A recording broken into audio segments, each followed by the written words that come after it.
Jika jadi presiden begini rencana reformasi Polri yang akan dilakukan Anies Baswedan. Terakhir ini, real, konkret, rencana Anda terhadap reformasi lembaga kepolisian. Akan Anda apakan polisi kalau Anda dapat kekuasaan?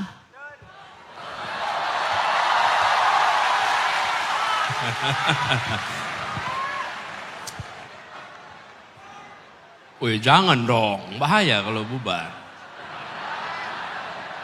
Masa bubar?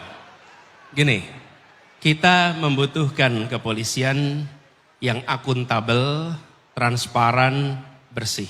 Dan menurut saya langkah nomor 1 adalah memperbaiki mekanisme akuntabilitas di dalam kepolisian. Semua langkah yang dikerjakan adalah langkah yang bisa dipertanggungjawabkan. Ada transparansi atas semua yang dilakukan. Mengapa? Karena adalah institusi publik.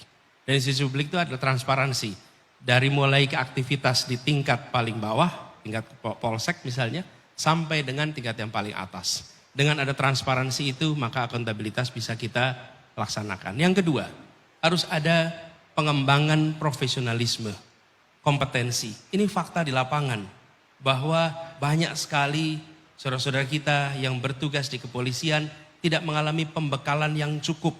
Kalau tidak punya keterampilan, pengetahuan, kemampuan untuk bisa menggunakan segala macam teknik baru, maka teknik-teknik lama lah yang akan dipakai. Dalam interogasi, ilmu interogasi sudah berkembang begitu besar. Tapi kalau kita tidak mempelajari ilmu-ilmu itu, maka teknik-tekniknya juga akan teknik-teknik lama. Dan apa yang terjadi? Muncul praktek-praktek penyimpangan. Yang ketiga, institusi polisi harus menjadi contoh di dalam pelaksanakan penegakan hukum. Anggota polisi yang bermasalah, yang melanggar hukum harus menjadi subjek untuk diperiksa.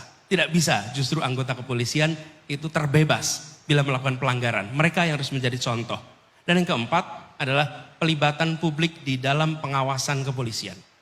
Kepolisian seperti juga badan-badan yang lain harus bisa diawasi. Dan salah satunya mungkin Ombudsman, kemudian Kompolnas bisa memiliki akses yang lebih baik dalam pengawasan. Jadi dengan cara begitu, maka apa yang dikerjakan oleh kepolisian bisa dipertanggungjawabkan kepada publik.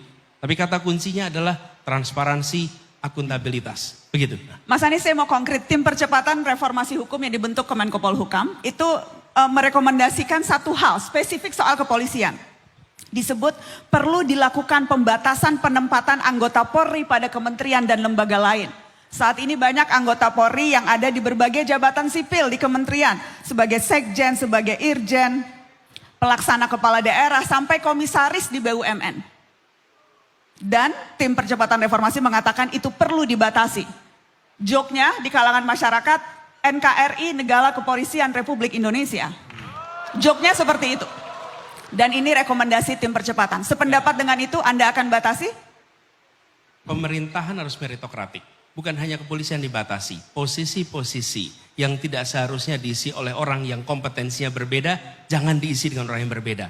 Karena apa yang terjadi, nanti kita akan melihat institusi itu tidak fungsional lagi. Jadi menurut saya fair saja. Jadi termasuk dari kampus. Dari kampus bisa menjadi sekjen, bisa menjadi dirjen. Kalau dia memiliki kompetensi yang tepat nggak apa-apa. Tapi kalau nggak boleh. Hanya karena misalnya presiden dari kampus A, terus kemudian semua dosen-dosen dari kampus A menjadi pejabat di A, B, C, D, E. Nggak bisa itu. Jadi, apakah itu yang terjadi sekarang, Mas Anies? Saya hanya follow up loh ya. Cuma follow up question loh. gitu ya, sekarang terjadi ya? Mau nanya balik, capresnya kan sampean Mas. Iya, mudah-mudahan tidak. Saya nggak punya data persisnya tentang kampus, tapi intinya adalah harus ada kompetensi, relevansi, integritas. Kalau ada itu go ahead, kalau tidak ada janganlah. Oke.